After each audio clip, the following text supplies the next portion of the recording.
about what has happened in Greece, about the lessons of the Greek experience, but also it's very important for me to speak to you about what has still to happen in Greece, what we need to do, and what we need to do for the whole Europe. Because contrary to what the main propaganda is trying to disseminate and to impose as a common knowledge, namely that there is no alternative, there are plenty of alternatives. Those who serve this system know that there are alternatives for the people, and what they're really trying very hard to do is convince us, convince the people, convince this huge majority all over Europe and all over the world who is not ready to give up their lives and their rights and their dignity and their future, that they should give up. I was very happy to hear the first intervention about this 99%, because I do believe that we need to have a common conscience that there is out there a large majority of the people, a large majority of human beings, a large majority which contains us. We are part of it.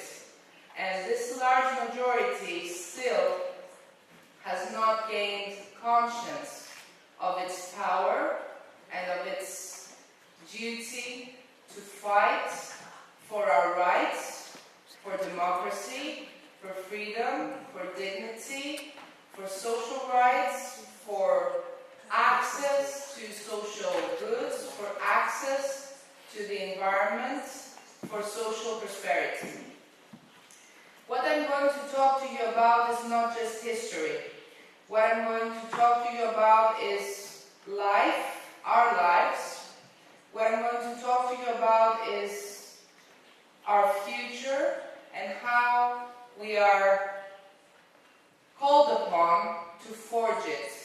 Forge it not according to the wills and the interests of a very, very small group of lobbies, of funds, of bankers, of so-called powerful people who want to impose themselves upon us, but forge it according to principles, according to values, according to rights and freedoms as conquered through the struggles of the people.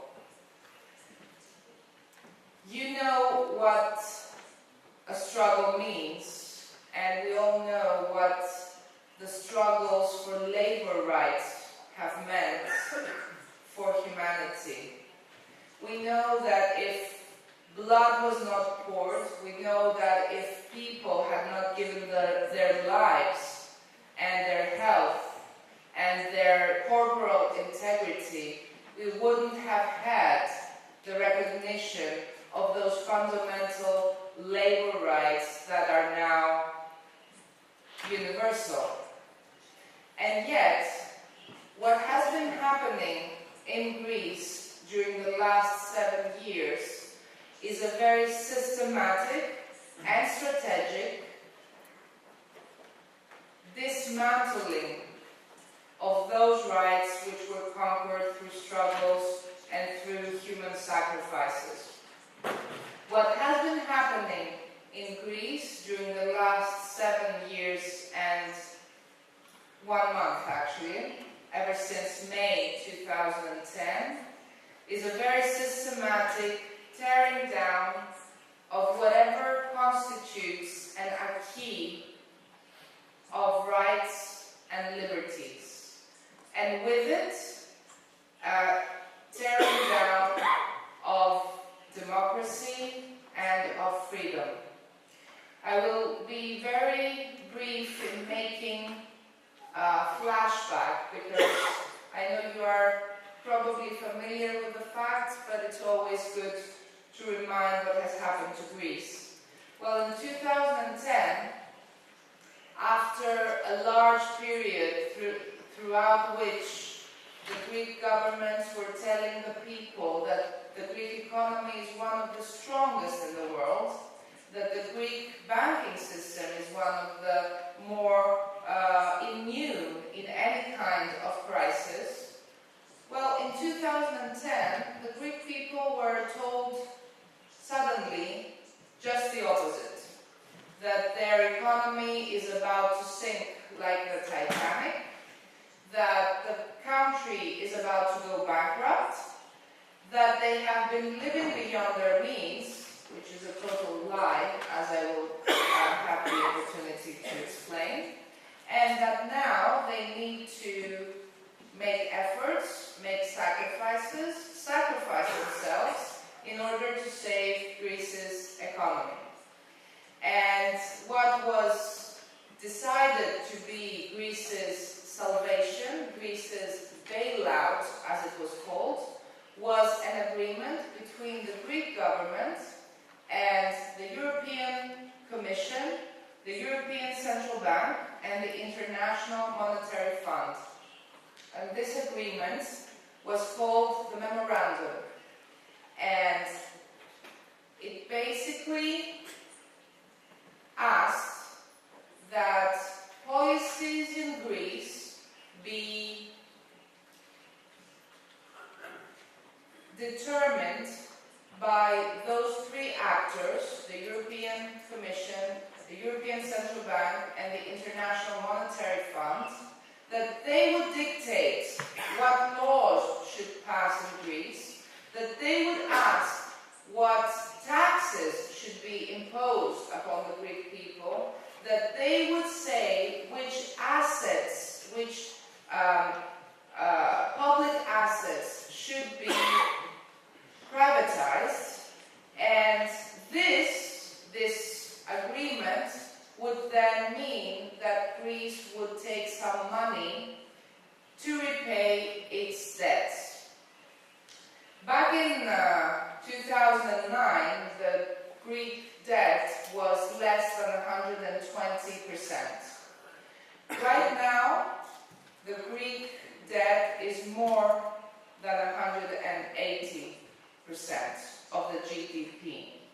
What has happened ever since has been a total social genocide, a total destruction of the Greek population, with cuts in salaries, in pensions, in any kind of revenues, with a tsunami of taxes imposed upon the people, taxes over taxes over taxes, and with a very, very precipitated liquidation of the country's public assets. And we're not talking of superfluous, let's say, or luxury assets. We're talking about the basic instruments for the country's survival. We're talking about communications, we're talking about the energy, we're talking about ports, airports, public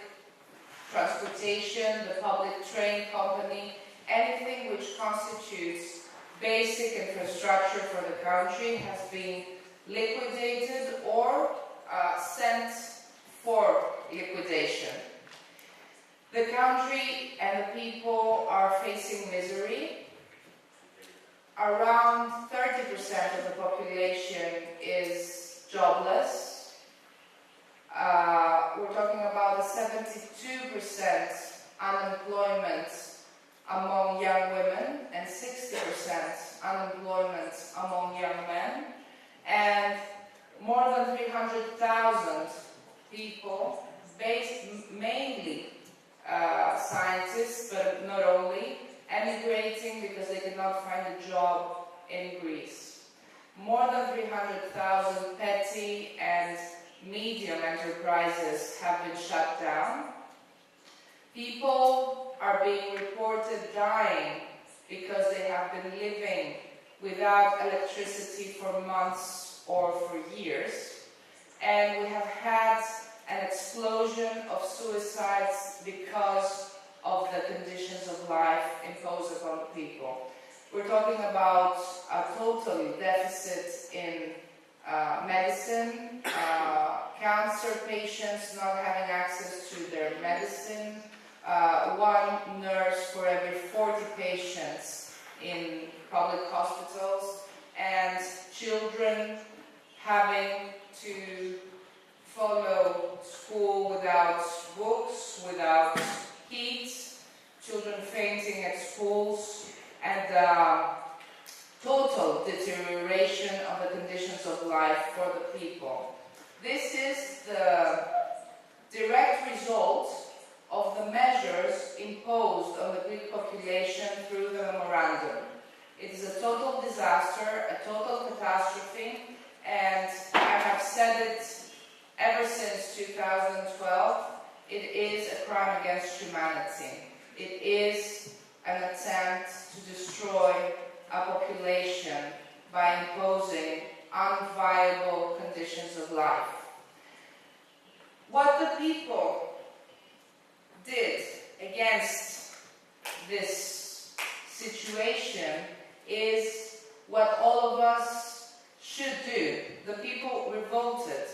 Back in 2011, there was a big social movement of the Greek indignados who conquered the squares of Athens and the whole country, claiming their lives, their dignity, their rights back, claiming democracy back, and making a very central claim having to do precisely with the debt for which they were being asked to give up their lives. They said, let's audit the debt. Let's see what this debt that you're telling us to pay, let's see what it consists of.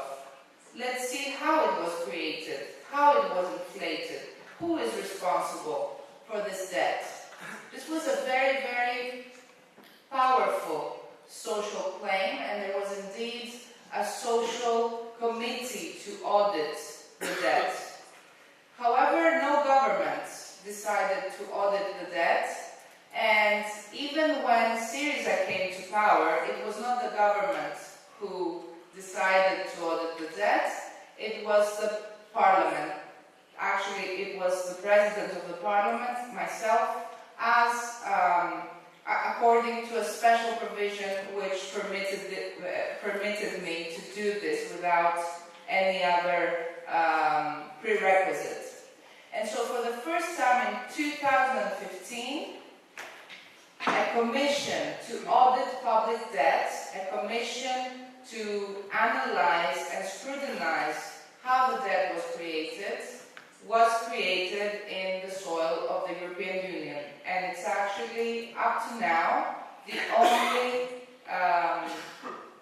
institutional debt audit commission created at a national level in the European Union. And this is not by chance, it is because the governments and the European Union system know very well that if public debt is scrutinized, the people will know that it's not their own. It's not the debt of the people. It was not created by public spending for the people. It was not created by money spent for social purposes. Rather, it was money which has been accumulated through illegal practices, through unconstitutional procedures, in order to play other players' games. What our commission, the commission created in Greece, showed, and I have to wholeheartedly thank Eric Toussaint, who accepted to become the scientific coordinator of this committee and to supervise the scientific work of the committee. What our commission showed was that Greece's debt not and cannot be paid. It cannot be paid because paying it will mean killing the society. It is not sustainable, and it should not be paid because it is not legal. It does not correspond to legal spending. The Commission worked for 2.5 months very, very intensively. It worked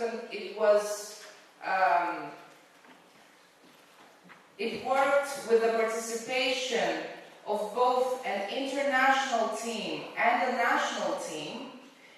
It worked with the participation of the society. It was open to citizens to come to Parliament and participate. And it worked publicly, its sessions being transmitted through the Parliament TV channel. And indeed, it was a commission which gave the people very strong arguments, very strong tools to refute the debt and to liberate themselves from the memorandum regime. The memorandum regime is not just an economic program, as they want to say. The memorandum regime is a totalitarian regime which is imposing upon the people an undemocratic governance. This has been shown ever since 2010, whereby all laws passed in the Greek Parliament and corresponding to the memorandum are not forged in the Parliament. They come from the creditors. They are not deliberated upon in the Parliament. They are brought in with extra urgent procedures. Sometimes you have 1,000 pages to be deliberated and voted upon in less than 24 hours. Last year, the government brought 7,500 pages of legislation to be voted upon, and they voted it in 24 hours. So this is not a normal democratic procedure. Rather, this is the imposition of a totally undemocratic regime. What happened during the 2015 events is not a defeat, and I want to be very, very precise in that. It was not a defeat, it was a treason. In June 2015, the Greek committee, the parliamentary committee to audit the Debt Truth Committee, issued its preliminary report, which showed that all those 5 years, from 2010 to 2015, what the European Union system and the IMF system had been saving was not the Greek people, but rather the German and the French banks. They sacrificed the people in order to save the German and the French banks, in order not to cause damage to the German and the French banks. And subsequently, they also saved the Greek banks, the Greek private banks, sacrificing the Greek people for the second time. The Greek debt had been unsustainable ever since 2010, and the creditors knew this. They knew that the debt had to be abolished according to their own statutes, according to the IMF statutes, and yet they decided to conceal this fact. They decided to change their statutes and vote for saving German and French banks, which at the time had been holding some dozens of billions in Greek state bonds. If the Greek debt had been haircut, if the Greek debt had been abolished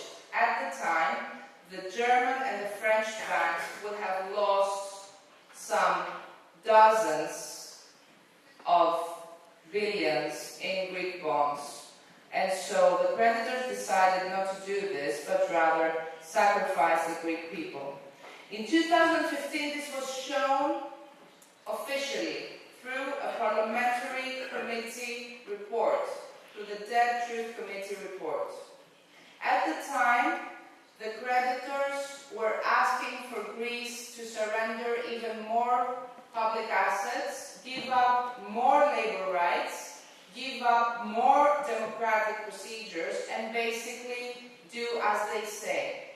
The Greek government had at its disposal, at the time, the preliminary finding of the Greek Debt Truth Committee. And what do you think the government did with that report? What do you think? Nothing. Nothing. They did nothing. They didn't use it. They didn't put it on the negotiation table. And they didn't put it on the negotiation table at any time, either before the referendum or after the referendum. The Greek people, at the referendum of the 5th of July of 2015, voted a glorious no. They said no to enslavement. They said no to bending their dignity. They said no to surrendering their country, democracy, their liberty, their rights to the creditors. They said no. And yet, this no was not respected. There was a coup in Greece. And this coup emanated from the creditors, but unfortunately, it was also supported by the government, who decided to violate its mandate, who decided to violate the people's glorious no, and start implementing the policy of yes. What the policy of yes meant is something you know here. It's an experience that you've had.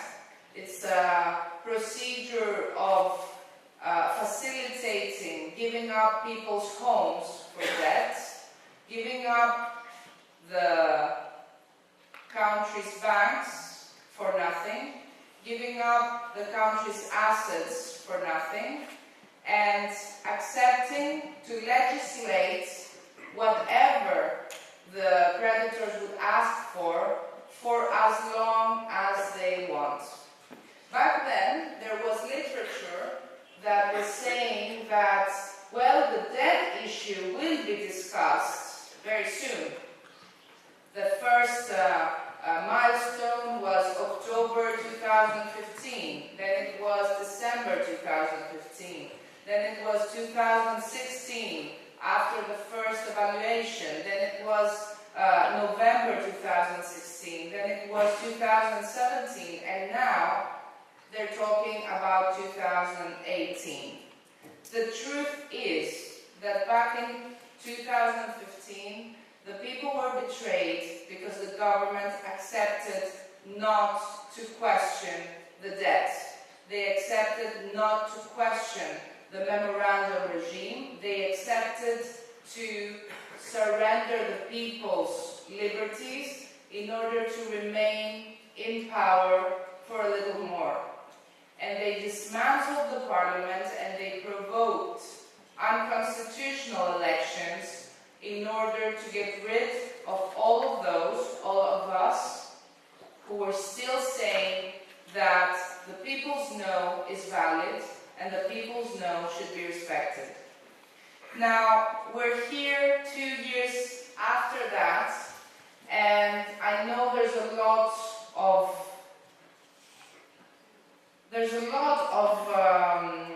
interest around the European Union system to convince us that the game is over in Greece. I'm here to tell you that the game is not over.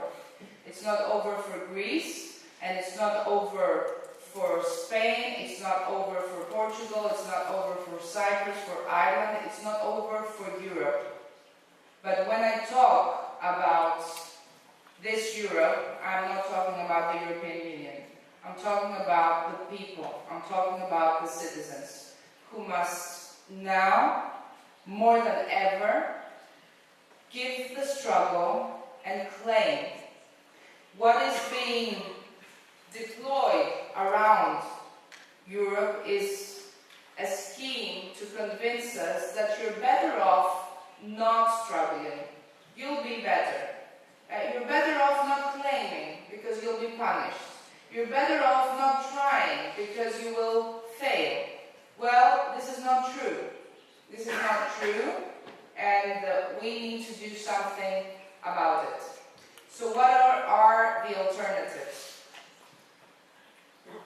To me, and not just to me, to a very large range of people, social movements, entities, there is a fundamental right, but also a fundamental obligation to resist, a fundamental obligation to disobey, a fundamental obligation to make out of this disobedience a very, very large movement of the people who will claim what is their own.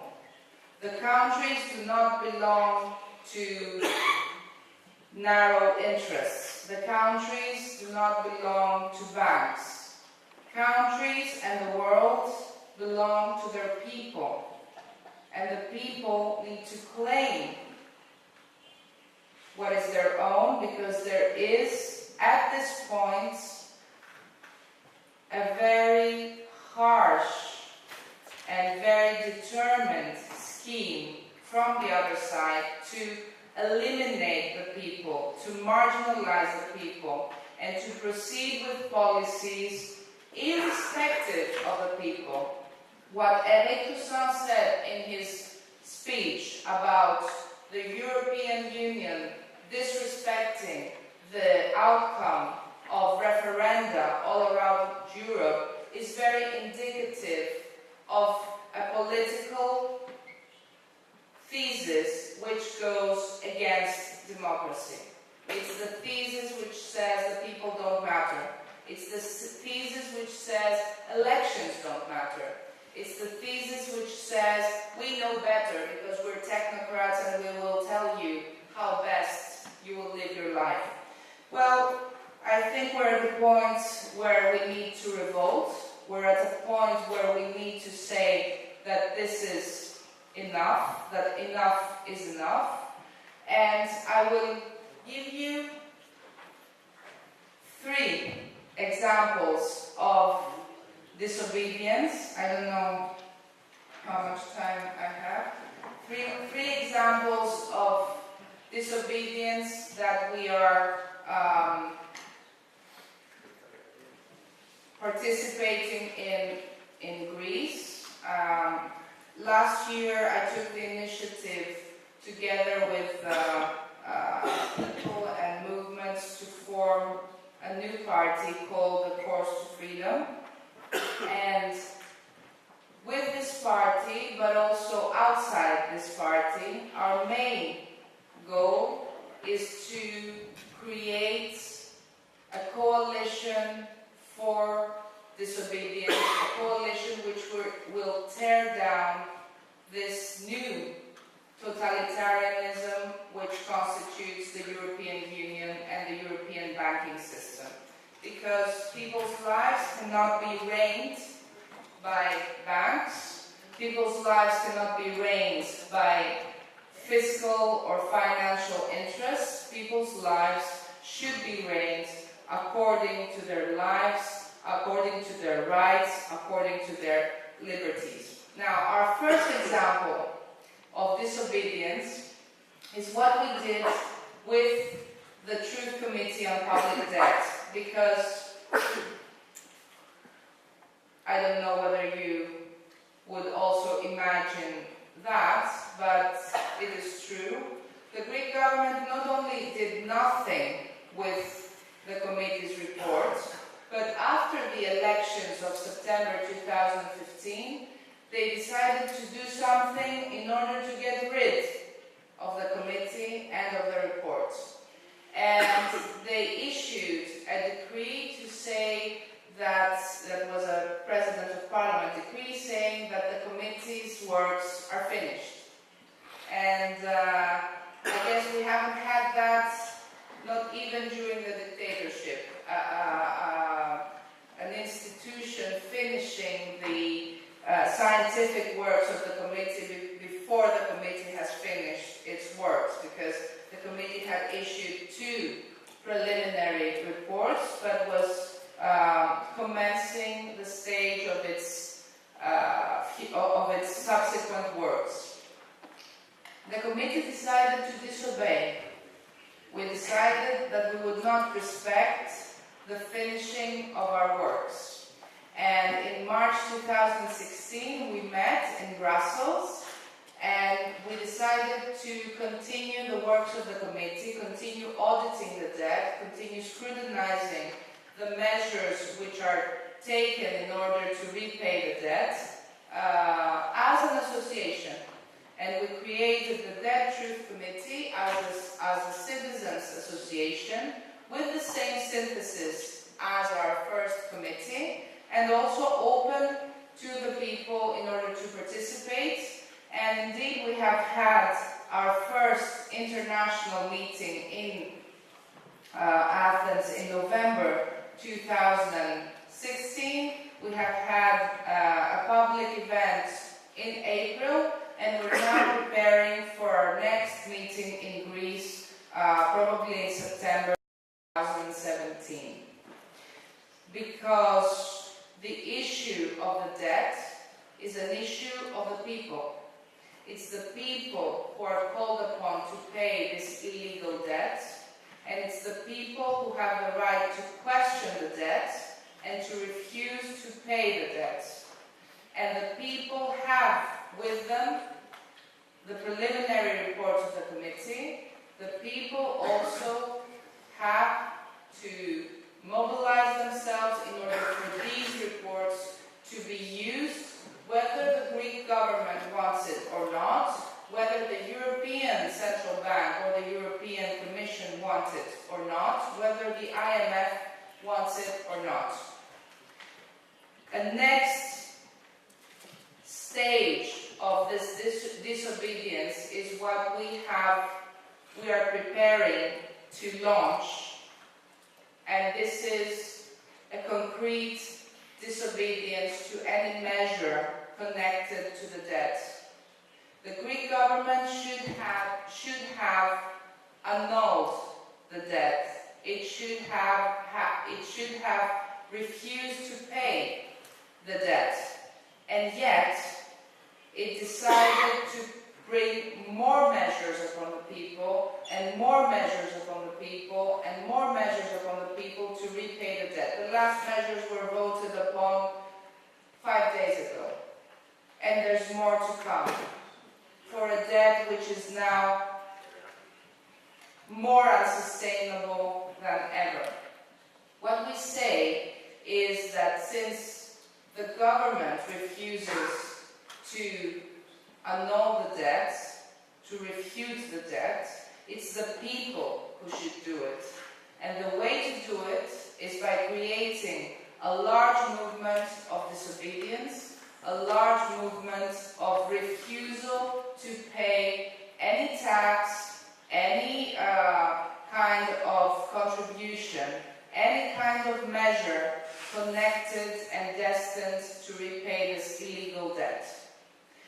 Another initiative of disobedience is a social movement initiative which is going on in Greece, and this is a movement to protect the people's homes from obligatory seizure. Right now, what has been voted upon in Greece is electronic seizures of people's homes. And the government is about to put that in action in the next weeks or months. It is already voted upon in Parliament. And right now there's a very big movement which is annulling seizures in court. We go there and we prevent for people's homes to be confiscated with our bodies, with our presence. When this goes into the electronic confiscations and electronic seizures, this movement will need to have more and new ways to intervene, and taking into account the experience that you have had here, I think it's very important to exchange experience and know-how. Let me now talk to you about a third way to disobey. It's not what you probably may imagine, but it is a very, very important initiative that we took some 10 months ago. And that is an initiative to intervene for justice. What has happened in Greece is largely connected to the fact that justice was never done in Greece for major cases of corruption, major cases of government corruption connected to accumulating debt, major cases of corruption connected to international or foreign firms, the Siemens scandal, the Siemens company scandal, which corrupted governments and opposition parties for decades, is one of the most grave cases of corruption, connected also to Greece's over-indebtment.